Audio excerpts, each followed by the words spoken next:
Chapter 9, The Neverbird. The last sound Peter heard before he was quite alone were the mermaids retiring, one by one, to their bedchambers under the sea. He was too far away to hear their doors shut, but every door in the coral caves, where they live, rings a tiny bell when it opens or closes, as in all the nicest houses on the mainland, and he heard the bells. Steadily the waters rose, till they were nibbling at his feet, and to pass the time until they made their final gulp, he watched the only thing on the lagoon. He thought it was a piece of floating paper, perhaps part of the kite, and wondered idly how long it would take to drift ashore. Presently, he noticed as an odd thing that it was undoubtedly out upon the lagoon with some definite purpose, for it was fighting the tide and sometimes winning. And when it won, Peter, always sympathetic to the weaker side, could not help clapping. It was such a gallant piece of paper. It was not really a piece of paper. It was the Neverbird, making desperate efforts to reach Peter on the nest. By working her wings in a way she had learned since the nest fell into the water, she was able to some extent to guide her strange craft.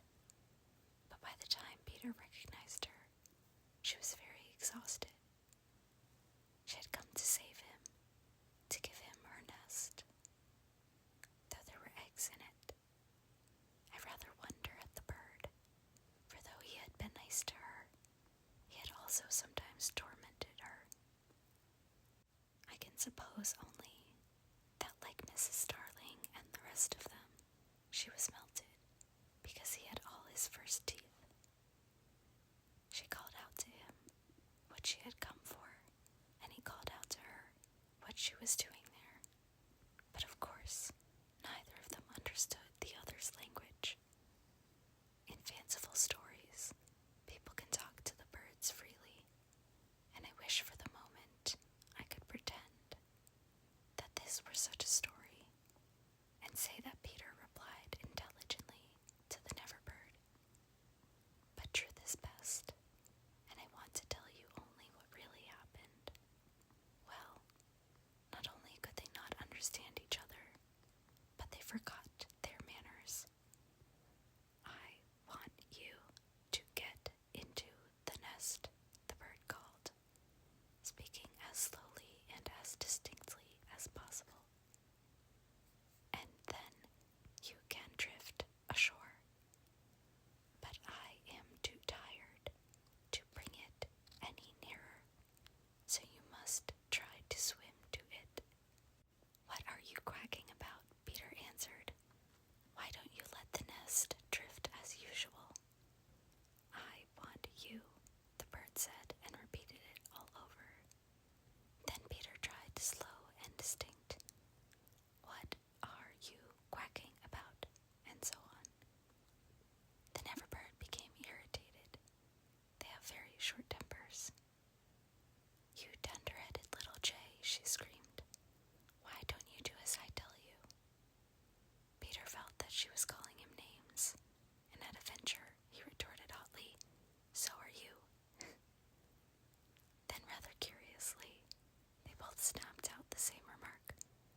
was a stave on the rock, driven into it by some buccaneers of long ago, to mark the site of buried treasure. The children had discovered the glittering hoard, and when in a mischievous mood, used to fling showers of moidores, diamonds, pearls, and pieces of eight to the gulls, who pounced upon them for food, and then flew away, raging at the scurvy trick that had been played upon them. The stave was still there, and on it Starkey had hung his hat, a deep tarpaulin, watertight with a broad brim. Peter put the eggs into this hat and set it on the lagoon. It floated beautifully. The Neverbird saw at once what he was up to, and screamed her admiration of him. And alas, Peter crowed his agreement with her. Then he got into the nest, reared the stave in it as a mast, and hung up his shirt for a sail. At the same moment, the bird fluttered down upon the hat, and once more sat snugly on her eggs.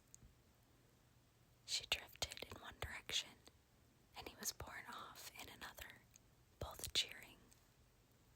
Of course, when Peter landed, he beached his spark in a place where the bird would easily find it. But the hat was such a great success that she abandoned her nest. It drifted about till it went to pieces, and often Starkey came to the shore of the lagoon, and with many bitter feelings watched the bird sitting on his hat. As we shall not see her again, it may be worth mentioning here that all Neverbirds now build in that shape of nest, with a broad brim, on which the youngsters take an airing. Great were the rejoicings when Peter reached the home under the ground, almost as soon as Wendy, who had been carried hither and thither by the kite. Every boy had adventures to tell, but perhaps the biggest adventure of all was that they were several hours late for bed. This so inflated them that they did various dodgy things to get staying up still longer, such as